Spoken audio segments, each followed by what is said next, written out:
our fellow citizens, our way of life, our very freedom came under attack in a series of deliberate and deadly terrorist acts. The victims were in airplanes or in their offices, secretaries, businessmen and women, military and federal workers, moms and dads.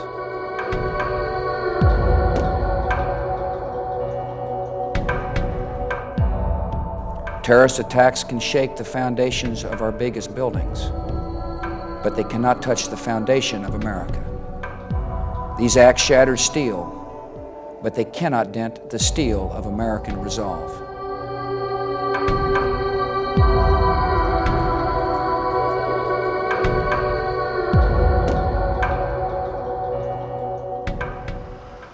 As the sun rose on Tuesday, September 11, millions of New Yorkers woke to a beautiful and cloudless day. As usual, the subway was alive, buzzing with activity, commuters rushing to work or school.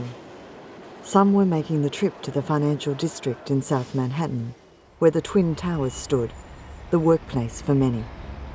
As usual, Tom Canavan was catching up on some sleep in the subway on his way to work. Brian Reeves was already at work. His shift as a security guard at the World Trade Center had started at 6 a.m. The World Trade Center was home to some of the biggest financial firms like Cantor Fitzgerald and Eurobroker, where Martin Borzewski and Michael Eichen worked. As Michael and Martin arrived in their office, they started planning their day. Tom Canavan arrived early and was getting ready for an important conference call. Everyday people simply going about their business on what seemed an ordinary day. In Washington, the country leaders were also starting the day. It was business as usual. Some, like Brian Birdwell, are going to the Pentagon. Others, across the Potomac River, were getting ready for a Congress session. Visitors lined up for a tour of the White House. For those heading to an airport to catch a flight, weather conditions could not have been better for a safe and pleasant journey. Among the travellers were Mohammed Atta and Aziz Al-Omari, who arrived at the airport in Portland, Maine. After spending the night in a Comfort Inn motel, Atta and Al-Omari drove their rented Nissan to the nearby airport. Wearing tie and jackets, they presented their first-class ticket at the US Airways counter. Atta checked in 2 bags, Al-Omari none. A few minutes later, they passed through security and make their way to the boarding gate. The Colgan Air flight to Boston departs on time at 6 a.m. At 6:45 a.m. they arrived at Boston's Logan Airport and made their way to the connecting flight. Once again they passed through security and finally reached the boarding gate of American Airline Flight 11. Around the same time, Walid Asheri, Wael Asheri and Saitem al-Sukami, who will become known as the Muscle Hijackers, also arrived at Logan.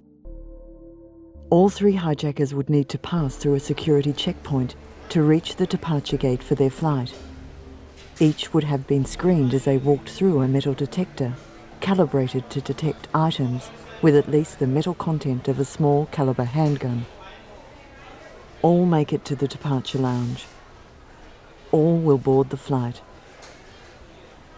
The last line of air travel security had failed. By 8 a.m, 19 hijackers had boarded transcontinental flights.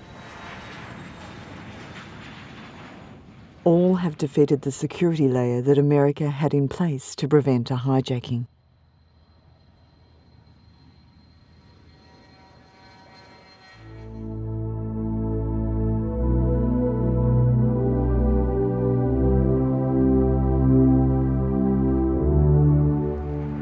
At 8:46 a.m, the clear blue sky in South Manhattan is suddenly overshadowed. Thick white smoke explodes out from the top of the north face of the North Tower. New Yorkers were stunned. A gaping hole through floor 93 to 99 left many to believe that a terrible accident just happened. A few minutes later, the first live pictures of the burning tower reached television viewers around the world. Initial reports were confusing. Some reported a bomb, others a small propeller plane. Between 100 and 250 people are trapped by burning fire in the upper floors. By breaking windows, they gasp fresh air. Those trapped are frantically waving at the police helicopter, desperate to be rescued. The dense smoke will prevent helicopters to attempt a rescue from the roof.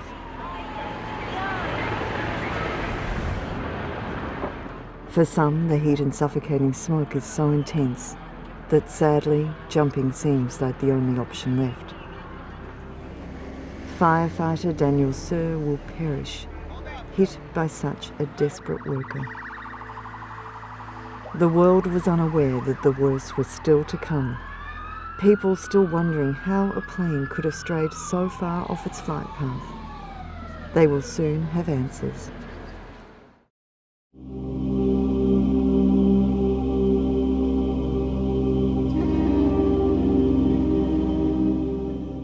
In September 2001, Brian Reeves was a security guard at the World Trade Center. He was making his daily round in the lobby when he heard a loud explosion. A fireball blasted out of the elevator shaft, engulfing him in flames and throwing him through the ground floor windows of Tower 2.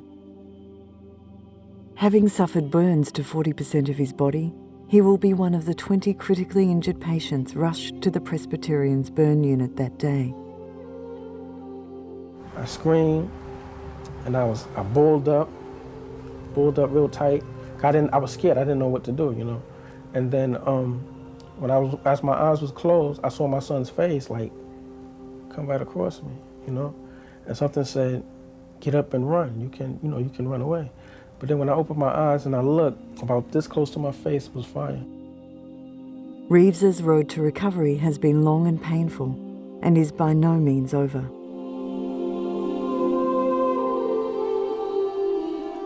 Today, he still battles serious psychological problems as a result of his extensive injuries. Emotions are kept in check with help and motivation from family, but anger lingers and is still a part of his life. It's for me to it's like I want to go out there and do something, you know what I'm saying? But it stops. That's not me, you know what I'm saying? I don't want to go out there because somebody hurt me. I don't want to go out there to, you know what I'm saying?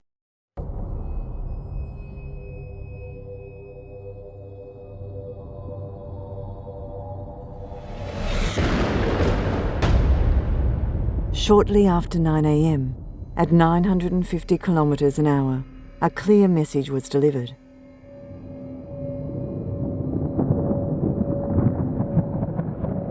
The first plane to crash was not an accident. America was under attack.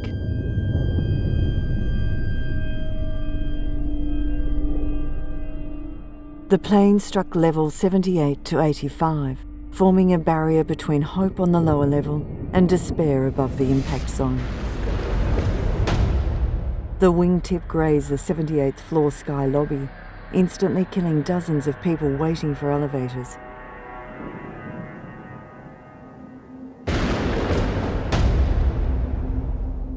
In both towers, the staircases were located close together, in the core of the building, near the elevator shaft. When the first tower was hit, all stairways were immediately severed by the plane or blocked by debris following the blast. The impact on the South Tower, however, happened on levels where the stairs divert around heavy elevator machinery. So instead of running near the building core, two stairways are closer to the perimeter. On the northwest side, one stairway survived the impact. Many in both towers will survive. Survivor stories, phone calls, text messages and email from the upper levels help to estimate that more than 1,000 survived the initial crash.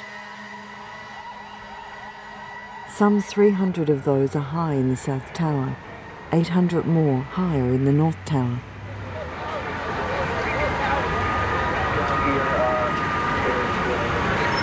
"18 men and women from the impact zone or higher are known to have used the South Tower surviving staircase to reach the relative safety of New York streets.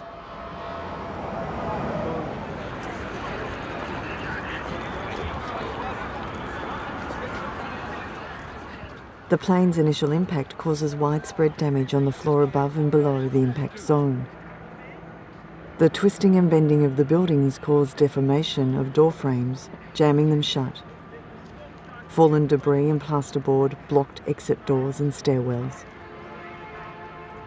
Hundreds find themselves trapped in offices, boardrooms or toilets.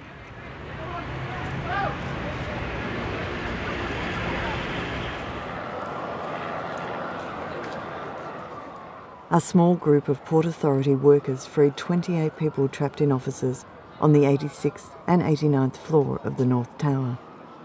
They have to use considerable force to open the jammed doors.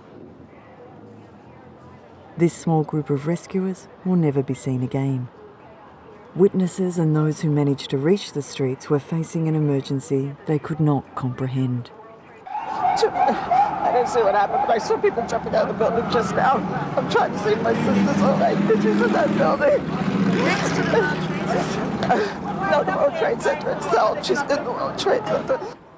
As the fire continued to consume both towers, weakening their structures, stories of tragic fate and lucky escape emerge. Jim Pierce, a cousin of George Bush, a managing director for the AON Corporation, had organised a conference for the morning on the 105th floor.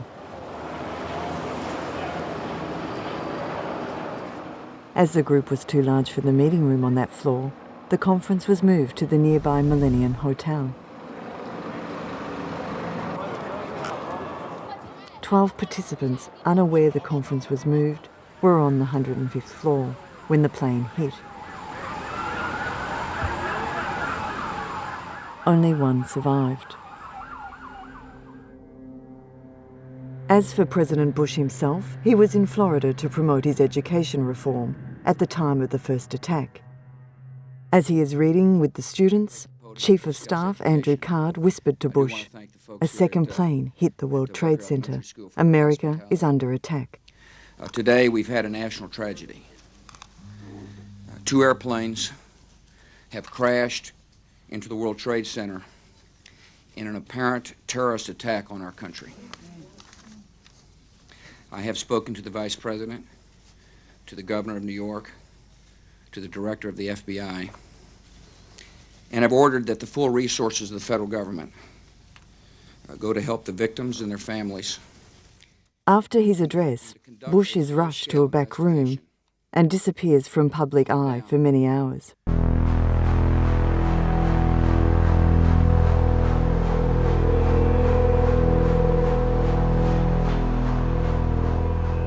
Soon after 9 a.m., many in the Pentagon received phone calls telling them to turn on their television. Like so many, they watch in horror the smoke coming from the World Trade Center as the live pictures of United Airlines Flight 175 crashing into the South Tower are broadcast.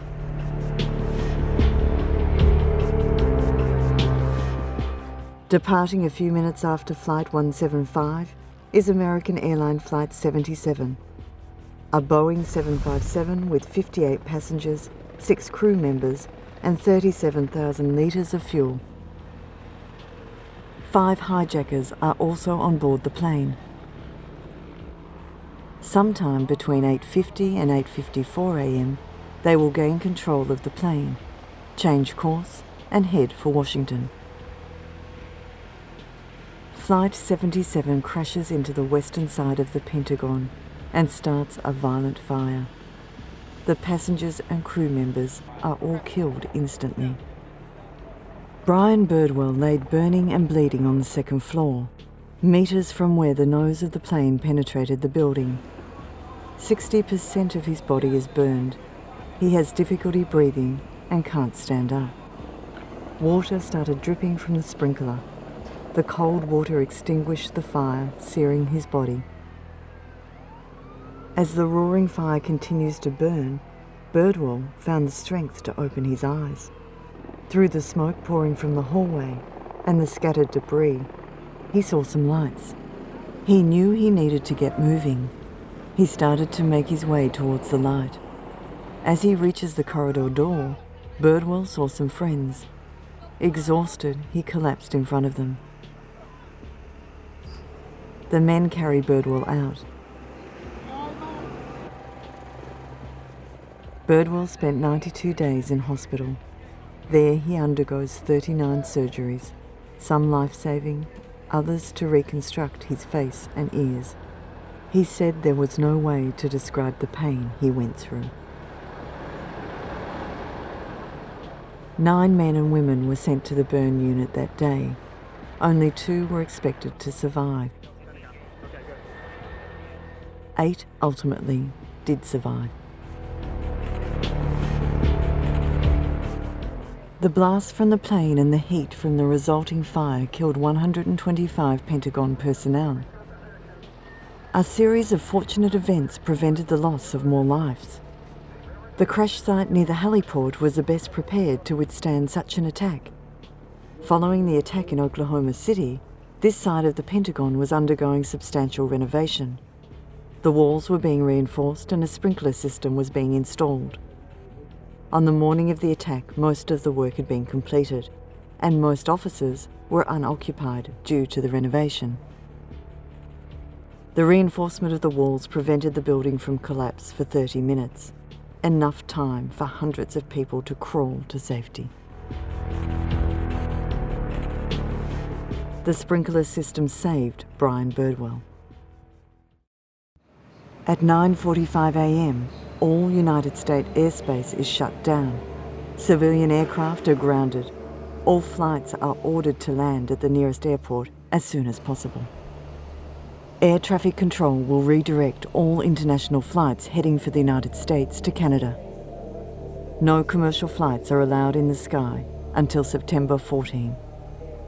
United Airline Flight 93 also receives the order to land as soon as possible, but no reply comes back from the cockpit.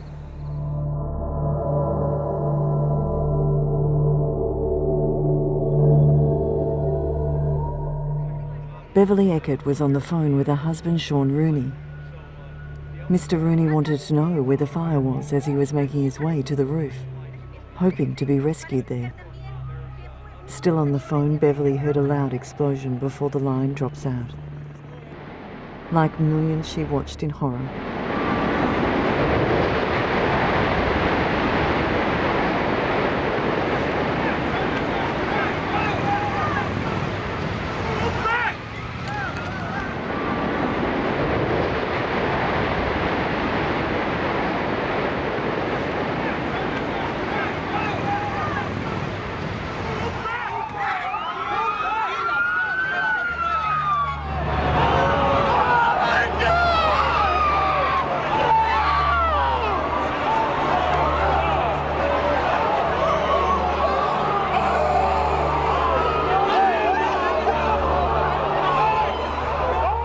On the streets, a wave of panic hits onlookers.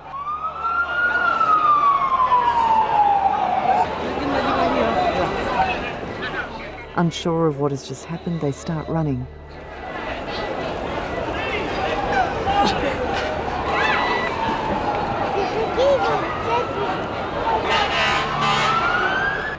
The South Tower collapsed 56 minutes after being struck.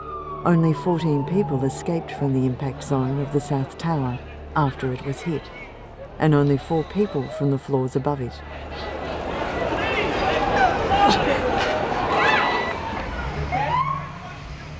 They escaped via stairwell A, the only stairwell that had been left intact after the impact. Is this a working camera? Okay, yes. Sean Rooney and Michael Eichen are not with those who escaped.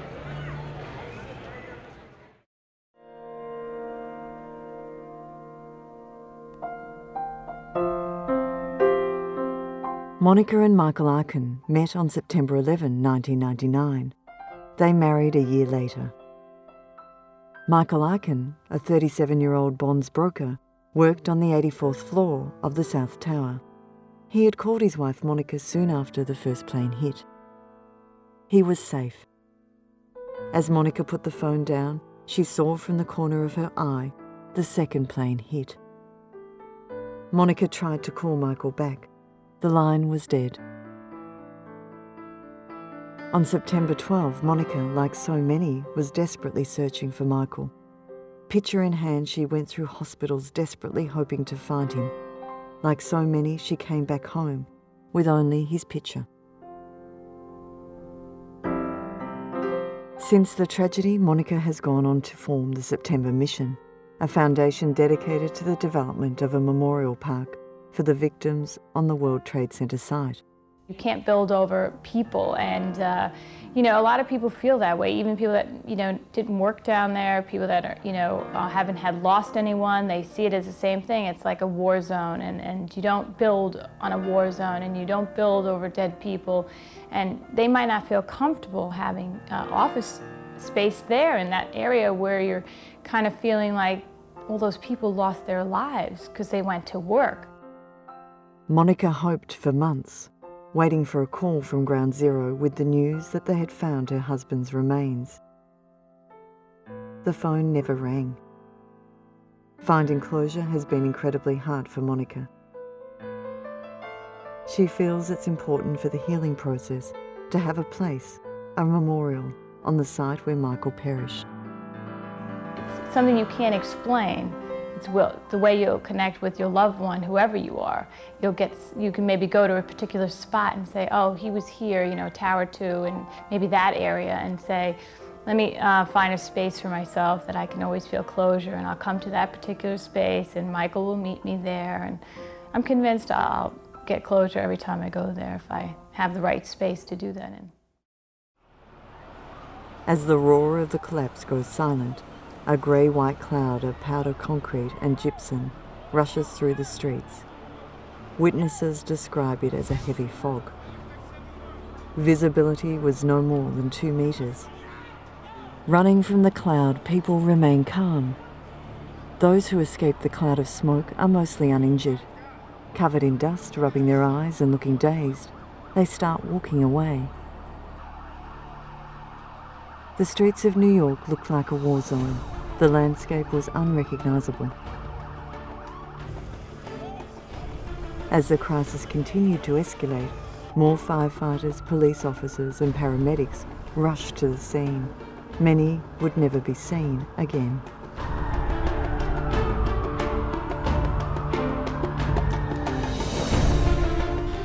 It is estimated that the collapse of the South Tower killed 630 people, almost everyone above the impact zone.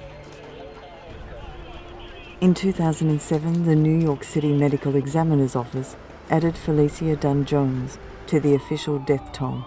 Dunn-Jones died 5 months after 9/11 from a lung condition, which was linked to exposure to dust during the collapse of the World Trade Center. The collapse of the South Tower also affected those who were escaping the North Tower.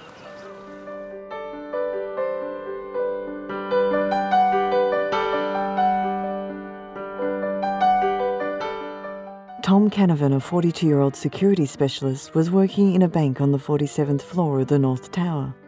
He was on a conference call when at 8:46 a.m. a plane crashed higher in his building.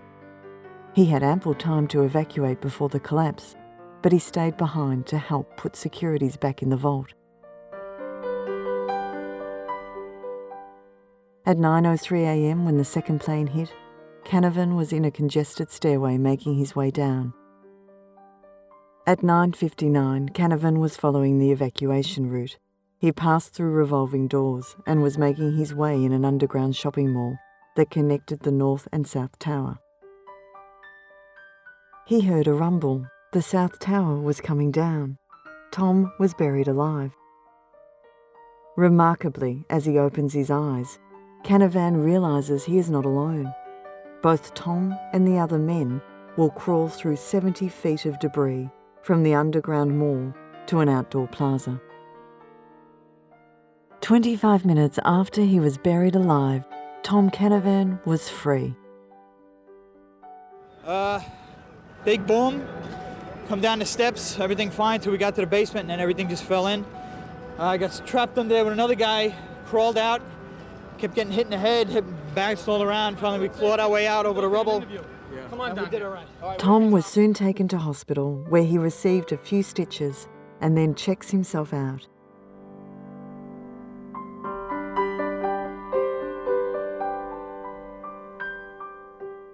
As the year passes, the physical wounds will heal, but he will find it harder to heal the psychological effects caused by the collapse.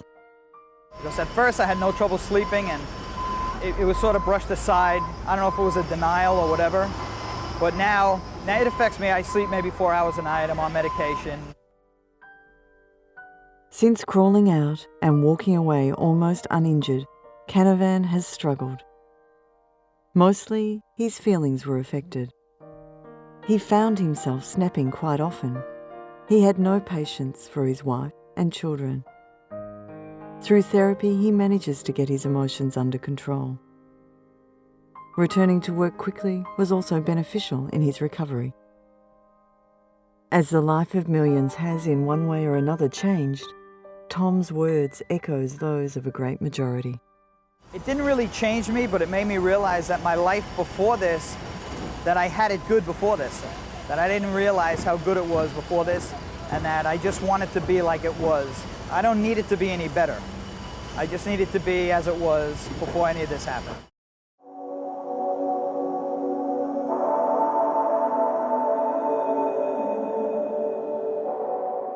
At 10:03, the last hijacked plane will miss its target.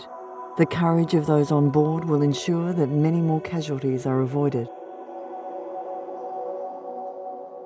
The plane fragmented upon impact, leaving a large crater. Debris was found kilometres from the crash site. Phone calls made from the plane uncovered unlikely heroes.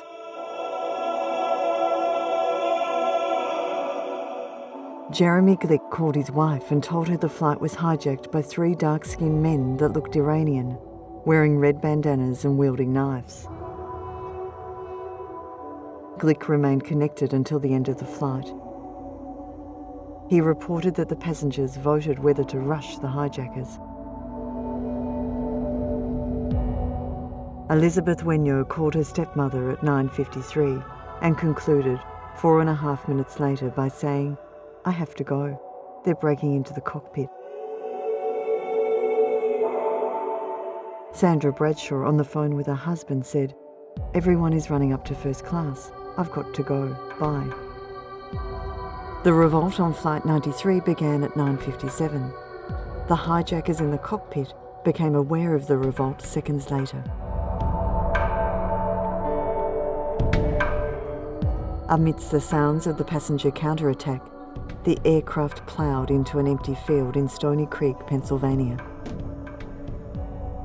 Flight 93 intended target remains a mystery.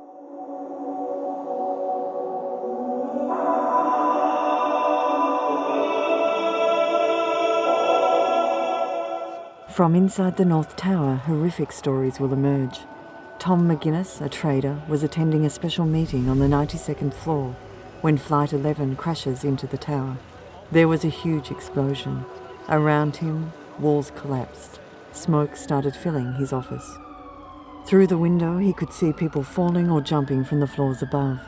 Mr. McGuinness surveys the damage around him and realises he was trapped. There was no way out. He called his wife Liliana, the mother of 4-year-old daughter Caitlin. It was 10:26. The fire raged on the west side of the 92nd floor. The phone lines cut. Also, would you make everyone aware that we're going to be seeing some tape?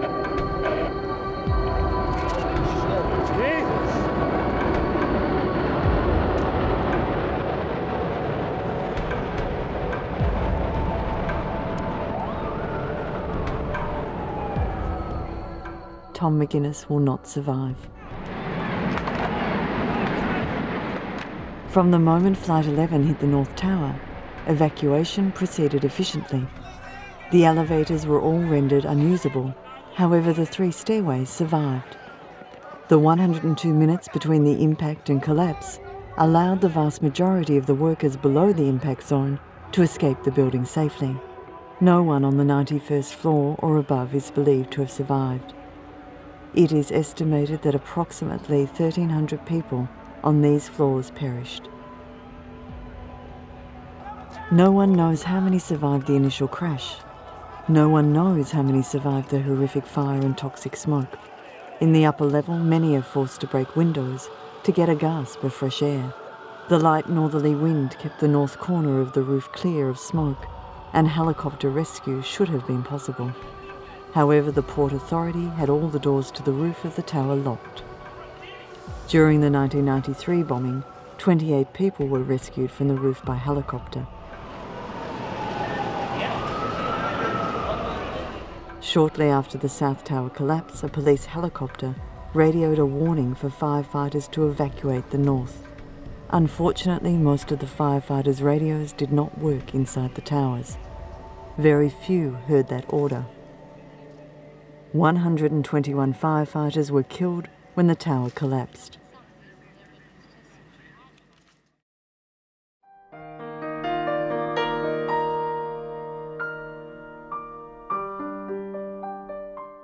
When the dust started to clear, Lower Manhattan was mostly empty. People had fled.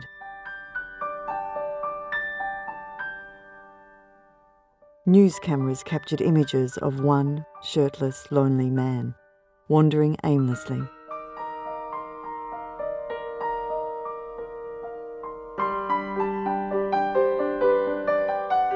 His name is Les Sweeting. That way, sir, or that way? That way preferred. I'm just looking for my wife. We were in the building when it hit. My wife and daughter. Oh, just wait. Straight all the way down. Going to Jersey? Is your name Barry? All the way down at the end of the park. Pardon? Is your name Barry? No, my name's Sweeting. I've lost my wife and daughter. We were in the building when it hit. And I saw the second plane go into the building, into the second building.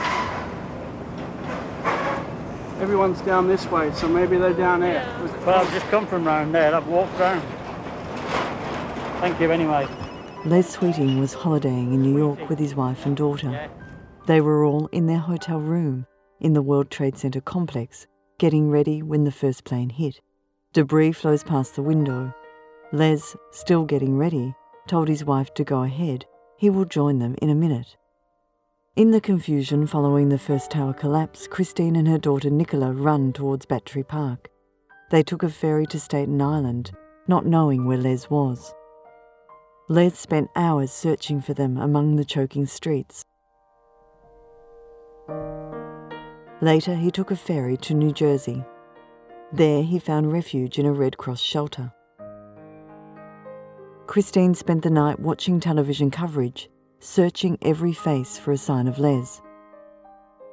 The next afternoon, they are all reunited. Les Sweeting never spoke about what he'd seen. He will die suddenly in September 2006. Around 50 men and women died in what will be known as Hotel 9/11.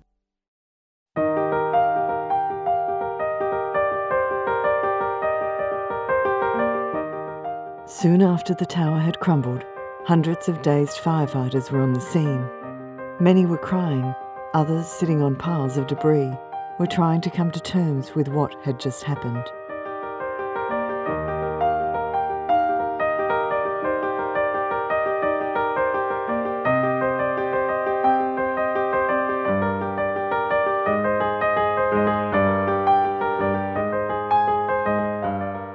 The collapse of the towers took an incredible toll on the first responders. According to the 9/11 Commission report, the New York Fire Department suffered 343 fatalities, the largest loss of life of any emergency response agency in history. The Port Authority Police Department suffered 37 losses. The New York Police Department lost 23 officers. Among the casualties were a number of senior staff, including the FDNY Chief of Department and the Port Authority Police Superintendent. Incredibly, 12 firefighters, 1 PAPD officer and 3 civilians who were descending stairwell B of the North Tower survived its collapse.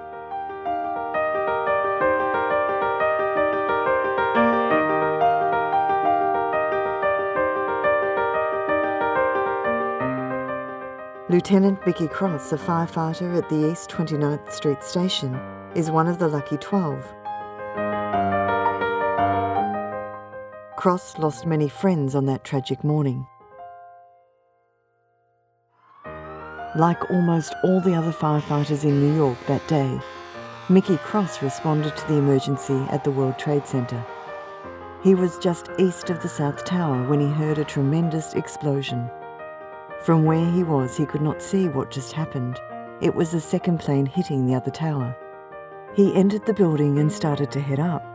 As he made his way up stairway B, workers were making their way down, making progress difficult. Then the building started to shake. Cross didn't know what was happening.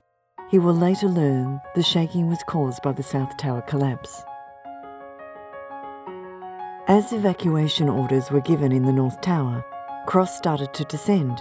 Somewhere around the 18th or 19th floor, Cross joined 6 men from ladder 6 in their quest to save a woman, Josephine Harris, who had a problem walking. Slowly they made their way down. Then, suddenly, Cross heard a tremendous roar coming from above. The North Tower was coming down on him. Cross, the men from ladder 6 and Josephine Harris were buried under all but 5 stories of that building. All are alive.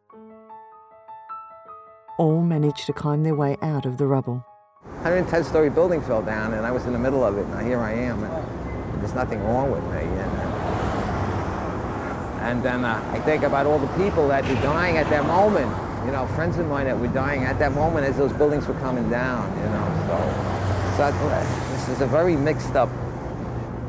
I don't have one set of feelings about this. It's very mixed up.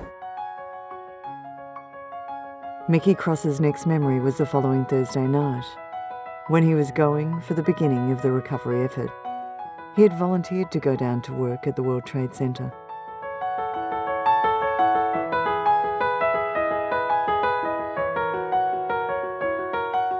Once on site, as he saw the flame, Cross was wondering why he was going back.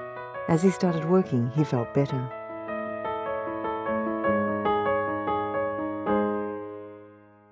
Lieutenant Cross became obsessed with being there. He kept volunteering to go. He officially did 2 months of recovery work before the fire department tells him he could not go anymore.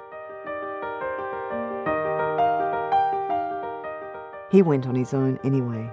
Cross's friend, a psychologist, tells him that if he felt better on the site, then he should keep going. So I do get a sense of peace of mind when I'm there. If I stay away from there too long, I get fidgety. You know, I just spent a couple of days away on Long Island, and I couldn't wait to get back. You know? I went supposedly to relax, and I wasn't relaxed at all. I couldn't wait to get back into town. You know? So, yeah, it's going to be an experience when this ends for me. Cross will spend months searching for fallen colleagues. Every time they find a fireman or a cop, everybody stops work and they send a stretcher down, even though what they've found would fit into a small shopping bag. The cops and the firefighters line up. A flag covers the stretcher. They take their hats off and carry it out. Mickey is now retired from the FDNY and now collaborates with the Memorial Museum Foundation and volunteers his time speaking for the World Trade Center Tribute Center. Only 20 who were trapped in the rubble got out, most within a few hours after the collapses. Tom Canavan crawled with another man through 30 feet of twisted steel in the underground shopping mall after the South Tower fell at 9:59 a.m., escaping just before the North Tower fell 29 minutes later. Pasquale Basili of Rivervale lost consciousness in a collapsing North Tower stairway. Hours later, he awoke atop the debris and was carried away by a rescue team. 14 others, including Mickey Cross, huddled in that same North Tower stairwell. Just after noon, they climbed the stairs to the top of the Ground Zero rubble field. Early in the afternoon, the first bulldozers arrived to begin moving debris. Later, dozens of firefighters began combing through the rubble, but after only half an hour of searching, fears of another collapse forced them to scramble away. Officials feared the collapse of 7 World Trade Center, another high-rise burning in the complex, as well as other high-rise buildings bordering the complex. By early evening, 7 World Trade Center finally fell.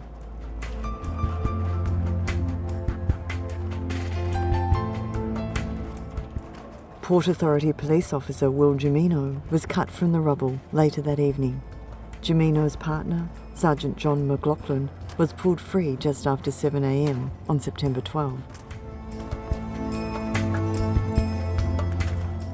Janelle Guzman McMillan will be the last person pulled alive from the wreckage of the World Trade Center.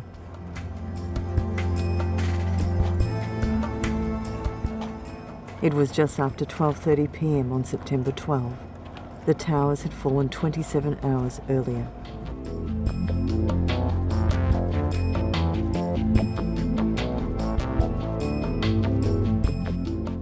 McMillan's head was stuck between 2 pieces of concrete, her legs sandwiched by pieces of a stairway. Her toes had gone numb hours ago. Her right hand was pinned under her leg. Only her left hand was free.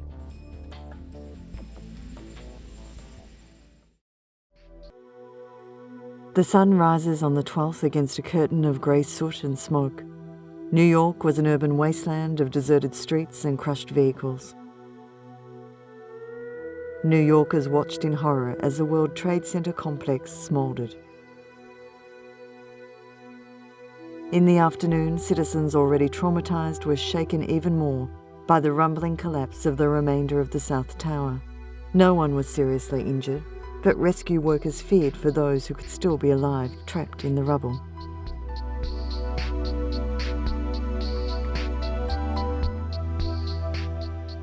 Fears of gas leaks and the possibility of asbestos and other toxic substances in the air further complicated the rescue effort.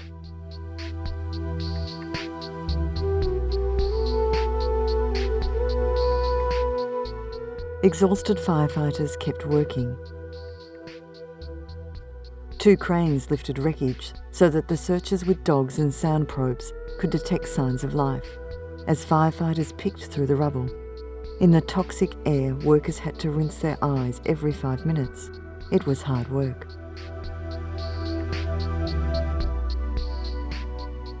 A cell phone tower had collapsed and landed upright on the ground.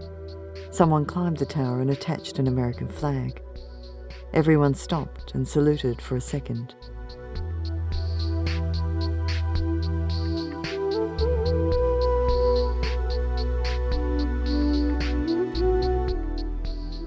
Volunteers moved debris aside in search of survivors. Every time they turned over a piece of steel, they would find body parts.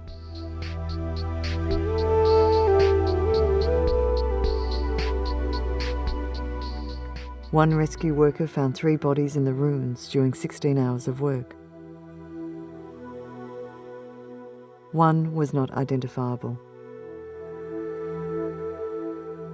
The second was the corpse of a man. The third was burned beyond recognition. In the streets around Ground Zero, the coating of dust and ash became an open book. On a red car, someone wrote, "We won't forget," on the windshield. And New York will stand steadfast on the passenger side. Names of missing firefighters were written on building windows. A crushed bus read, "In God We Trust." Emergency crews worked tirelessly, unaware they were putting their lives at risk on many levels. The pile of debris was unstable and dangerous. In the air, invisible particles were floating.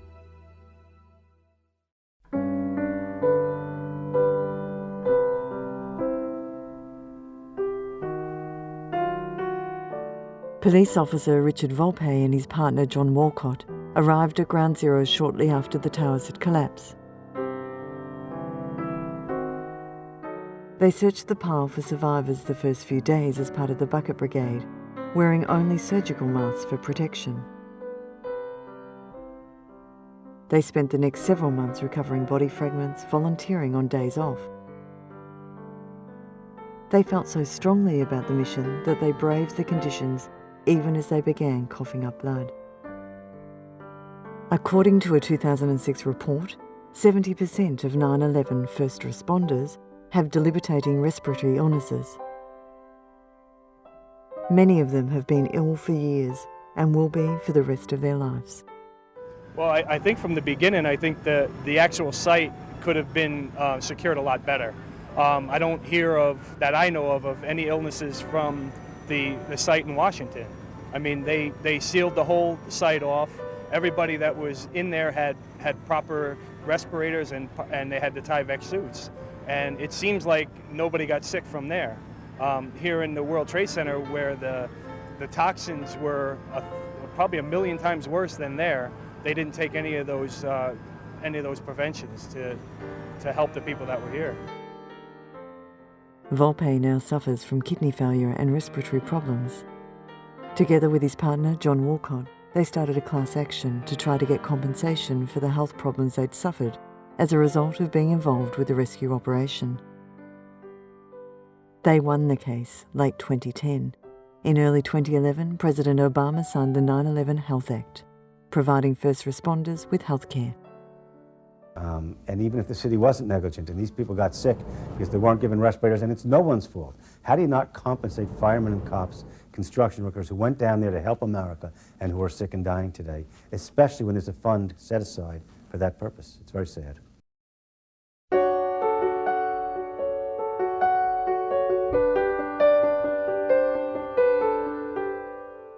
Marty wasn't supposed to be on the 104th floor that morning.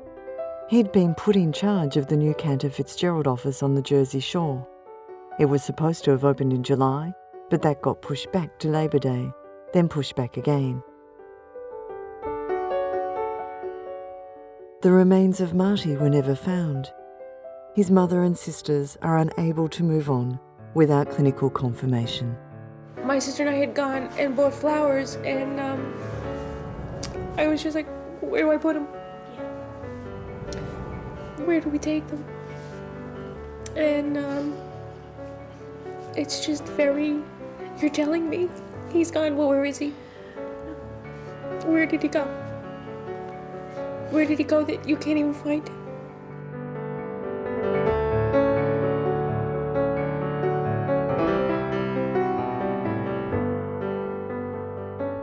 For Americans, understanding what happened proved difficult.